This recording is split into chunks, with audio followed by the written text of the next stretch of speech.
Bismillahirrahmanirrahim. Assalamualaikum warahmatullahi wabarakatuh. Baik, insyaAllah hari ini kita akan sambung semula sesi PDPR kita untuk hari Rabu. Seperti yang telah dijadualkan, hari Rabu adalah bagi subjek, giliran bagi subjek ibadah. Minggu lepas kita masuk subjek akidah kan. Jadi minggu ni giliran bagi subjek ibadah. Okey, baik. Boleh bawa keluar buku teks ibadah tahun 5. Okey, kalau dah bawa keluar, kita sambung sikit tajuk yang sebelum ni, iaitu solat sunat. Kita sambung sedikit saja lagi. Kemudian kita akan terus masuk kepada tajuk baru. Okey, baik. Boleh buka muka surat 31. Boleh buka muka surat 31. Fokuskan dekat bawah ini ada jadual. Ada jadual perbezaan. Perbezaan antara apa? Perbezaan antara solat fardu dan solat sunat. Apa bezanya solat fardu dengan solat sunat? Jadi kita boleh tengok dalam jadual yang telah disediakan. Okey, baik. Yang pertama, perbezaan solat fardu dan solat sunat yang pertama adalah kalau solat fardu hukumnya wajib. Sesiapa yang meninggalkan solat fardu dikira dosa besar. Dan kalau solat sunat pula hukumnya adalah sunat. Kalau buat dapat pahala yang besar, kalau tinggalkan tak dapat pahala langsung lah. Okey, hukum solat fardu wajib dan solat sunat hukumnya sunat. Okey, baik. Yang kedua, digalakkan secara berjemaah. Solat fardu digalakkan untuk dilakukan secara berjemaah. Kalau solat sunat pula, boleh dibuat bersendirian atau berjemaah. Tak kisah. Dia tak galakkan pun mana-mana. Kalau nak buat solat secara berjemaah pun boleh, bagus. Dan kalau nak buat secara bersendirian pun bagus. Tetapi kalau solat fardu, lebih bagus dibuat secara berjemaah. Baik, yang ketiga, berdosa sekiranya ditinggalkan. Macam Ustaz kata tadilah, solat fardu hukumnya wajib dan kalau kita tak buat dikira berdosa. Dan kalau solat sunat pula tidak berdosa jika ditinggalkan. Sebab solat sunat ini hukumnya sunat. Kalau buat dapat pahala besar, kalau tak buat tak dapat apa-apa. Dosa tak dapat, pahala pun tak dapat. Dan yang terakhir, bilangan rakaat telah ditetapkan. Solat fardu semuanya, bilangan rakaatnya semuanya dah ditetapkan. Tak pernah berubah pun. Solat subuh 2 rakaat. Tak boleh pun orang nak buat tambah pula tiba solat subuh 4 rakaat. Tak boleh. Dia tetap 2 rakaat. Tetap 4 rakaat solat zuhur. Tetap 4 rakaat untuk solat asar. Tetap 3 rakaat untuk maghrib. Tetap 4 rakaat untuk solat isyak. Tetapi untuk solat sunat, bilangan rakaat ada yang ditetapkan dan ada yang tidak. Ada jenis-jenis solat sunat yang memang dah ditetapkan rakaat dia berapa banyak yang kita boleh buat, dan ada juga solat sunat yang boleh dibuat berapa banyak rakaat pun nak. Okey, baik. Kita dah selesai perbezaan antara solat fardu dan solat sunat. Okey. Sekarang ini kita akan masuk kepada tajuk baharu, iaitu solat jenazah. Okey, waktu perbincangan kita waktu kelas tambahan hari itu tak habis, awak tak tahu kan solat jenazah tu apa? Tak apa, kali ini kita akan masuk kepada solat jenazah. Okey, sebelum kita mula, kita kena tengok dahulu pengertian apakah itu jenazah. Okey, apakah itu solat jenazah. Okey, baik. Muka surat 34, awak boleh buka muka surat 34. Pengertian solat jenazah. Kat sini ada 2 orang ni. Seorang cucu, seorang atuk. Jadi kita tengok apakah yang diorang sembangkan. Okey, baik. Tengok yang ni, budak kecil ni dulu. Pakai baju sekolah agama rakyat. Okey, baik. Sama-sama kita baca. Solat jenazah tiada rukuk atau sujud ke atuk? Tanya si ni Ahmad ni. Ahmad tanya dekat atuk dia. Solat jenazah ni tak ada rukuk, tak ada sujud ke atuk? Okey, baik. Kita tengok apa jawab atuk dia. Ya, wahai Ahmad. Bahkan solat jenazah memiliki 4 takbir termasuk takbiratul ihram. Sebelum ni awak ada baca kan soalan tu, berapakah takbir yang perlu dilakukan dalam solat jenazah? Dalam solat jenazah kita perlu buat 4 takbir termasuk takbiratul ihram. Yang pertama ni adalah takbiratul ihram, dan yang ketiga, yang lebihnya ni, yang 3 ni takbir biasa ataupun kita panggil takbiratul intiqal. Okey, baik. Bawah ni dia ada dia punya dalil, bukan dalil pun, ni hanyalah ayat Al-Quran untuk menyokong bahawa setiap manusia itu akan mati. Setiap makhluk itu akan mati. Okey, sama-sama kita baca. A'udzubillahi minasyaitonirrajim. Kullu nafsin dha'iqatul maut. Sadaqallahul azim. Surah Al-Ankabut ayat 57. Setiap yang hidup pasti akan mati. Sebelum dia dan selepas dia ada sambung ayat lagi. Sebab itulah dia buat 3 titik. Kullu nafsin dha'iqatul maut. Setiap yang hidup itu pasti akan mati. Okey, baik. Kita tengok. Sama-sama kita baca perenggan dekat bawah dia ni. Semua manusia yang diciptakan oleh Allah Subhanahu Wa Taala pasti akan mati. Islam mengajarkan umatnya menyegerakan pengurusan jenazah. Solat jenazah adalah solat yang ditunaikan untuk menghormati jenazah dan memohon doa keampunan dari Allah Subhanahu Wa Taala untuk jenazah yang telah meninggal dunia. Solat jenazah ni bukannya kita sembahyang, bukannya kita sembah jenazah tu, bukan. Solat jenazah ini adalah solat yang dilakukan untuk menunjukkan rasa hormat kita kepada jenazah dan juga untuk memohon doa buat jenazah. Kita memohon doa daripada Allah untuk jenazah yang kita solatkan. Okey, baik. Kita tengok hukum dia. Hukum solat jenazah adalah fardu kifayah. Hukum solat jenazah adalah fardu kifayah. Okey, ingat lagi tak? Fardu ini ada 2 jenis. Fardu ain, yang awak selalu dengar tu kan, fardu ain dan fardu kifayah. Apa beza fardu ain dengan fardu kifayah? Fardu ain ini diwajibkan ke atas semua umat Islam. Semua umat Islam wajib buat. Itu maksud fardu ain. Tetapi kalau fardu kifayah ini, maksudnya adalah kalau dalam satu kampung itu, kalau seorang je dah buat, makna terlepaslah dosa buat semua orang. Fardu kifayah ini kalau seorang buat, maka dosa untuk kampung itu dibebaskan. Walaupun seorang yang buat. Contoh dia solat jenazah lah. Kalau seorang je yang buat, maka yang lain tak berdosa. Tapi kalau tak ada seorang pun nak buat solat jenazah untuk si mati, maka semua orang berdosa dalam kampung tu. Faham? Okey, faham. Baik, kita baca sikit info.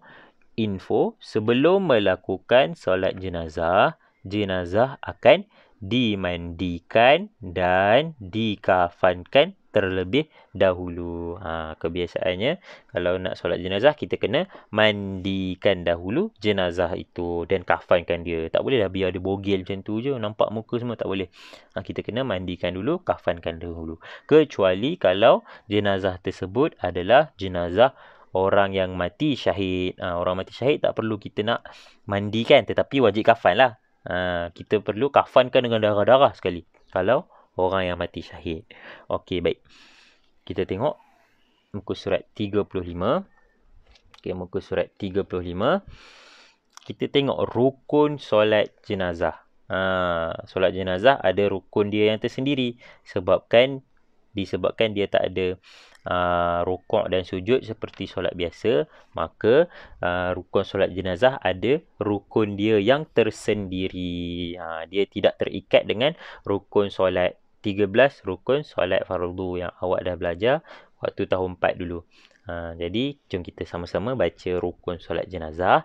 Okey, rukun solat jenazah yang pertama sekali kita perlu berdiri tegak. Okey, berdiri tegak. Okey, yang pertama rukun solat jenazah, berdiri tegak bagi yang berkuasa. Bagi orang yang mampu, dia perlu berdiri tegak. Berdiri tegak kat mana? Okey, ada kedudukan dia untuk setiap jenazah. Kalau lelaki, dekat mana awak perlu berdiri.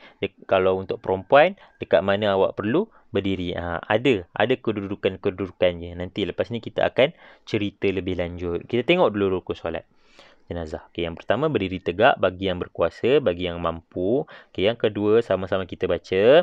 Okey, niat mendirikan solat jenazah. Okey. Dia ada bagi A dengan B. Okey, jadi sama-sama kita baca lafaz niat dan juga maksud niat tersebut. Okey, baik. Usalli ala hadzal mayyiti.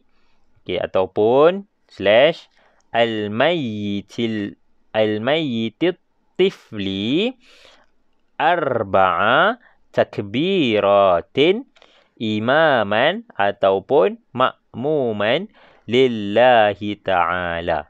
Ustaz, kenapa ada atau ni?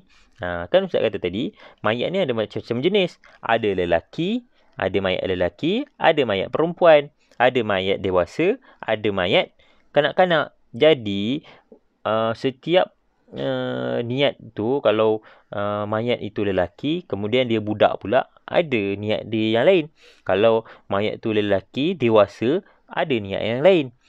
Samalah kalau mayat tersebut, kalau jenazah tersebut wanita, budak, jadi dia ada niat yang lain. Kalau dia wanita, dewasa pun ada niat yang lain. Ada dua jenis ni. A ni untuk niat untuk jenazah lelaki. B ni niat untuk jenazah wanita, jenazah perempuan. Okey, yang kita baca tadi yang sama-sama tadi, ini adalah niat untuk jenazah lelaki. Okey, baik. Sama-sama kita tengok, kita baca maksud lafaz niat yang kita baca tadi. Sahaja aku solat ke atas jenazah lelaki atau slash ataupun kanak-kanak lelaki. Apa beza dia? Al-mayyiti tifli. Kalau kanak-kanak, awak kena tambah perkataan ni. Al-tifli. Al-mayyiti tifli. Kalau dewasa, al-mayyiti. Al-mayyiti saja. Kalau katakan awak nak solatkan jenazah untuk arwah atuk awak. Arwah atuk. Katakan atuk awak baru meninggal. Contoh saja. Katakan atuk awak baru meninggal, jadi awak nak solat kan? Okay, jadi awak baca ni. Usalli ala hadzal mayyiti arba'a takbirat imaman ataupun makmuman lillahi ta'ala. Maknanya at-tifli ni tinggalkan. Kalau katakan, contoh kalau katakan awak pergi solatkan seorang bayi yang baru saja meninggal. Jadi awak kena, yang ini awak tak perlu baca. Awak baca ni je. Usalli ala hadzal mayyiti tifli arba'a takbiratin imaman makmuman lillahi ta'ala. At-tifli maksudnya kanak-kanak. Okey, baik. Kita sambung. Sahaja aku solat ke atas jenazah lelaki ataupun kanak-kanak lelaki 4 takbir imam ataupun makmum kerana Allah Ta'ala. Okey, baik. Yang kedua, tadi tu niat untuk lelaki, untuk jenazah lelaki. Kita baca pula niat untuk jenazah perempuan, jenazah wanita. Sama-sama kita baca. Usalli ala hadhil mayyitati ataupun al-mayyitati at-tiflati arba'a takbiratin imaman ataupun makmuman lillahi ta'ala. Maksud dia, sahaja aku solat ke atas jenazah perempuan ataupun kanak-kanak perempuan 4 takbir imam ataupun makmum kerana Allah Ta'ala. Awak kena tukar antara jenazah lelaki dengan perempuan ataupun jenazah kanak-kanak lelaki ataupun jenazah kanak-kanak perempuan. Antara ni al-mayyitati ataupun al-mayyiti. Kalau untuk lelaki al-mayyiti, kalau untuk perempuan al-mayyitati. Kalau untuk kanak-kanak lelaki dan perempuan, awak kena tukar al-mayyiti tifli ataupun al-mayyitati tifli. Dalam bahasa Arab kan awak ada belajar. Kalau perkataan yang menunjukkan kepada perempuan perlu tambah ta marbutah. Ta marbutah. Kalau lelaki tak ada ta marbutah. Kalau perempuan perlu tambah ta marbutah. Al-mayyiti tifli. Kalau kanak-kanak perempuan, al-mayyitati at-tiflati. Tambah ta marbutah sahaja. Okey. Lafaz ni maksud ni kita dah baca ke belum? Tak apa. Kalau belum baca, kita baca. Sahaja aku solat ke atas jenazah perempuan ataupun kanak-kanak perempuan 4 takbir, imam, makmum kerana Allah Ta'ala. Okey, yang lafaz niat ni Ustaz nak kamu hafal. Dan juga maksud lafaz niat. Ini insyaAllah ni masuk dalam exam ni. Jadi kena ingat, kena hafal. Okey, baik. Itu yang kedua. Yang ketiga. Okey, rukun yang ketiga. Okey, tengok. Solat jenazah tidak ada rukuk, tetapi memiliki 4 takbir termasuk takbiratul ihram. Ingat ya, rukun solat dalam solat jenazah tak ada rukuk, tak ada sujud. Jangan pula kamu buat tiba-tiba masa solat jenazah sesiapalah tiba-tiba kamu rukuk, tiba-tiba kamu sujud. Jangan. Sebab apa tak ada rukuk, tak ada sujud? Sebab rukuk dan sujud hanya berhak dilakukan kepada Allah sahaja. Kepada makhluk tak boleh. Rukuk dan sujud. Okey, baik. Tadi yang pertama, rukun yang pertama, berdiri tegak bagi yang berkuasa. Yang kedua, lafaz niat. Yang ketiga, solat jenazah tak mempunyai rukuk dan sujud. Dan yang keempat, membaca surah Al-Fatihah setelah takbir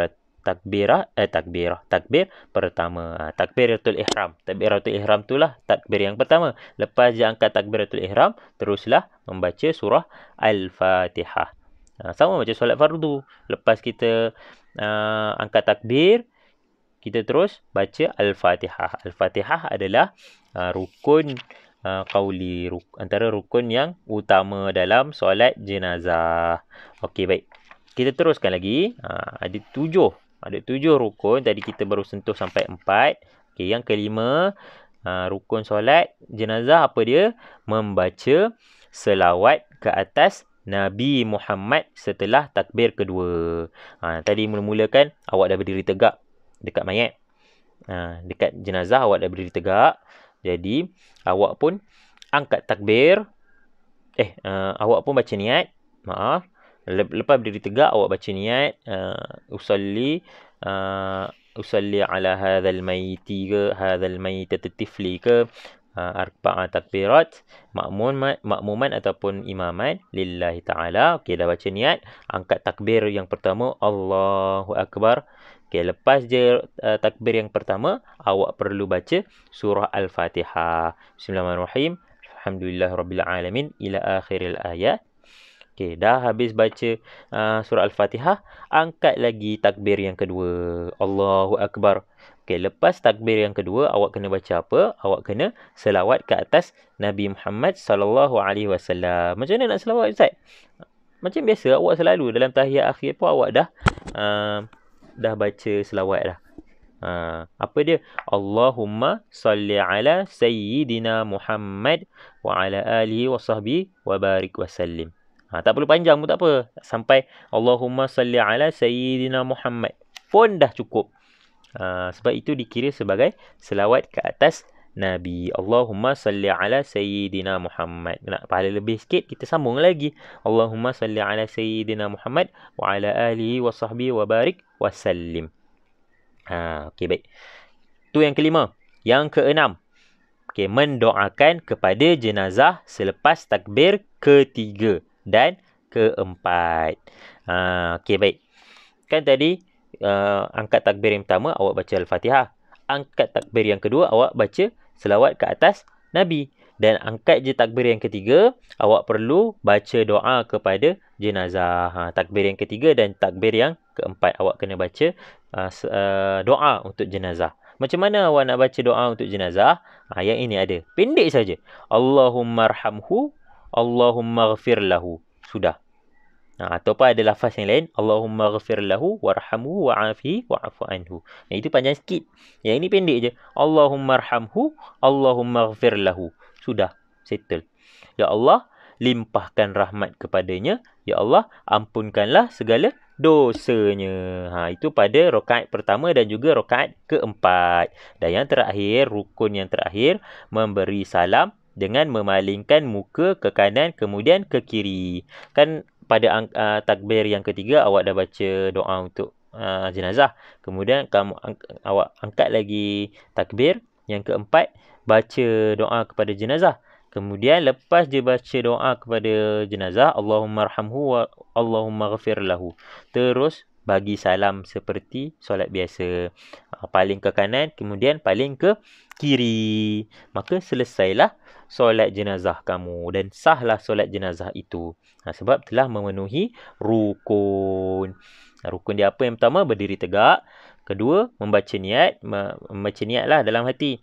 Membaca lafaz niat dekat mulut dan di dalam hati maksud dia lah. Yang ketiga, membaca Al-Fatihah setelah takbiratul ihram. Yang keempat, membaca selawat Nabi setelah takbir yang kedua. Yang seterusnya, yang kelima, Ustaz ada tertinggal ke? Oh, tertinggal yang ketiga. Yang ketiga ini, ingat rukun dalam solat jenazah tak ada rukuk, tak ada sujud. Lepas tu baca Al-Fatihah pada takbir yang pertama. Yang kedua, kemudian yang kelima, pada takbir yang kedua perlu baca selawat ke atas Nabi. Allahumma salli ala sayyidina Muhammad wa ala alihi wa sahbihi wa barik wasallim. Kemudian yang keenam, pada takbir yang ketiga dan juga takbir yang keempat, kita perlu baca doa ke atas mayat. Allahumma arhamhu, Allahumma ghafir lahu. Ya Allah, limpahkan rahmat kepada dia dan ya Allah, ampunkanlah segala dosa dia. Kemudian yang terakhir, kita memberi salam pada rakaat yang keempat. Pada rakaat keempat, bila nak bagi salam, selepas kita baca doa untuk si mati, untuk jenazah. Okey, baik. Kita tengok perkara-perkara sunat. Okey, perkara-perkara sunat. Perkara-perkara sunat jenazah. Okey, yang pertama, mengangkat tangan ketika ucap takbir. Maksud kan ada 4 takbir dalam solat jenazah. Setiap kali awak angkat takbir, dimulai dari takbiratul ihram, kemudian takbir kedua, takbir ketiga dan takbir keempat, semuanya awak perlu angkat tangan. Angkat tangan takbir, Allahu akbar. Macam ni. Macam ni. Macam gambar yang ketiga. Ini disebut sebagai angkat takbir. Setiap kali takbir, angkatlah. Itu dikira sunat. Yang kedua, memperlahankan bacaan di dalam solat. Janganlah laju seperti roket. Macam apa? Yang Indon solat tarawih tu kan. Bismillahirrahmanirrahim. Alhamdulillahirrahmanirrahim. Maliki yaumiddin. Janganlah laju macam tu. Nak kejar apa? Kan? Nak kejar apa? Baca secara perlahan. Allahumma ghafir lahu warhamhu wa'afihi wa'afu anhu. Baca secara perlahan. Jangan baca seperti roket. Tak terkejar orang. Okey, baik. Yang ketiga, dilakukan secara berjemaah. Afdalnya solat jenazah ini perlu dilakukan secara berjemaah. Tapi kalau buat secara seorang pun tak apa, tak kisah. Tapi lebih baik secara berjemaah. Okey, baik. Yang keempat, imam berdiri bertentangan dengan kepala. Ini diceritakan tentang kedudukan. Kedudukan untuk kita solat jenazah macam mana. Okey, kalau lelaki, kita perlu perlu berdiri bertentangan dengan kepala. Contoh dia, gambar mana ya? Ni. Okey. Gambar yang macam ni. Yang ni, nampak tak ustaz dia sebagai imam berdiri dekat mana? Yang ini kaki dia. Kalau awak perasan, ini kaki dia, bukan kepala ya. Dan ini adalah kepala dia. Mana ustaz ni berdiri, mana imam ni berdiri di bertentangan. Bukan di atas kepala dia. Bukan di atas kepala mayat. Tidak. Kita perlu berdiri bertentangan dengan kepala mayat. Kalau lelaki perlu berdiri bertentangan dengan kepala jenazah, kepala mayat. Okey, baik. Seterusnya, imam berdiri bertentangan dengan pinggang jenazah jika perempuan. Kalau perempuan pula perlu berdiri bertentangan dengan bertentangan dengan pinggang. Ni contoh dia, gambar yang ketujuh. Gambar yang lain-lain ni sebenarnya dari nombor 1 sampai nombor 3, nombor 4, nombor 5 ni semuanya jenazah lelaki. Tiba-tiba dekat 7 hati bertukar pula jadi jenazah perempuan. Dekat mana bertentangan dengan pinggang dia. Yang ini kepala dia, yang ini kaki dia, yang ini pinggang dia. Nampak tak? Imam berdiri dekat mana? Berdiri dekat pinggang. Itu kalau wanita. Kalau perempuan. Kalau lelaki bertentangan dengan kepala dia. Okey, baik. Yang terakhir, perkara sunat yang terakhir, solat jenazah didirikan di masjid. Lebih afdal. Nak dirikan di rumah pun boleh, tetapi lebih baik di masjid. Sebab selalunya tanah kubur dia lebih berdekatan dengan masjid, lebih afdal. Okey, baik. Tapi kalau rumah orang tu dia dekat dengan tanah kubur, kita solat je lah. Kalau nak mudah, kita solat je dekat rumah dia, kemudian kita bawa ke kubur. Tapi sebab apa dekat masjid? Sebab kita boleh ramaikan lagi. Kita boleh ramaikan lagi jemaah untuk solat jenazah. Kalau kat rumah mungkinlah sempit, sebab rumah selalunya tak adalah besar sangat kan. Jadi lebih afdal dekat masjid. Okey, baik. Kita tengok info sikit.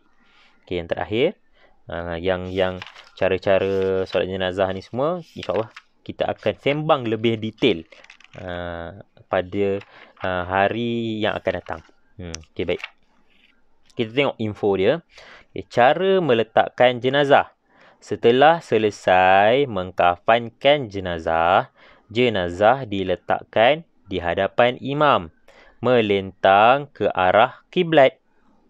Kepala jenazah hendaklah di sebelah kiri imam jika jenazah lelaki, dan kedudukan kepala sebelah kanan jika jenazah perempuan. Nampak tak dia bertukar tadi? Kalau lelaki, kepala dia kiri. Kiri ke kanan ni? Ustaz pernah mendengar. Betul lah. Kalau ni di kiri imam. Kalau lelaki, kepala dia di kiri imam. Kalau perempuan, kita tukar pula side dia. Kepala perempuan di sebelah kanan imam. Ni kanan imam. Ni di sebelah kanan imam. Ni sebelah kanan imam. Kanan imam. Ni kalau perempuan. Kalau lelaki di sebelah kiri. Di sebelah kiri imam. Okey, baik. Itu saja untuk apa yang kita baca, apa yang kita belajar, itu saja. Okey, jadi untuk latihan, awak boleh bawa keluar buku aktiviti ibadah tahun 5. Buku aktiviti ibadah tahun 5. Jadi Ustaz cari balik. Tadi ada. Saya dah tanda. Okey ni. Yang ini. Okey. Kerja rumah kamu. Okey, muka surat 29. Yang ni tadi. Perbezaan antara solat fardu dengan solat sunat. Dia dah bagi dah jawapan siap-siap dekat atas. Pilihan jawapan. Jadi awak kena asingkan. Klasifikasikan mana satu solat fardu, mana satu solat sunat. Ni dia jadual perbezaan ni. Jadi kat mana awak boleh rujuk? Awak boleh rujuk pada buku teks muka surat 31 yang kita baca tadi dekat bawah ni. Jadi awak boleh rujuk buku teks muka surat 31 pada jadual yang ini untuk latihan pada muka surat 29 buku latihan. Latihan yang ini muka surat 29 buku aktiviti boleh rujuk pada buku teks muka surat 31 jadual di bawah ni. Okey, baik. Kemudian latihan yang seterusnya muka surat 30. Okey, dia bagi pilihan jawapan dah siap-siap dekat atas. Kemudian awak kena letakkan dengan jawapan yang betul. Yang pertama, setiap ... yang Allah ciptakan akan mati akhirnya. Apa dia? Dikafankan ke? Setiap dikafankan yang Allah ciptakan? Tak kena pun. Makhluk ke? Mati ke? Islam ke? Menghormati ke? Fardu kifayah ke? Ataupun memohon. Yang ini pada muka surat 30 ni, latihan pada muka surat 30 buku aktiviti ni, awak boleh rujuk pada buku teks. Muka surat berapa? Muka surat 34. Perenggan yang kita baca yang ini. Jadi awak boleh rujuk yang ini dan cuba lengkapkan pada ruangan kosong pada latihan muka surat 30 buku aktiviti. Okey, yang itu dan yang terakhir, Ustaz nak awak tulis rukun solat jenazah yang kita bincangkan panjang lebar tadi. Yang ini awak boleh nak rujuk pada muka surat berapa? Pada buku surat, pada buku teks muka surat 35. Okey, muka surat 35 sampailah 36. Yang nombor 7 ni. Awak boleh rujuk yang itu untuk lengkapkan latihan muka surat 31. Dan yang terakhir, sekejap ya.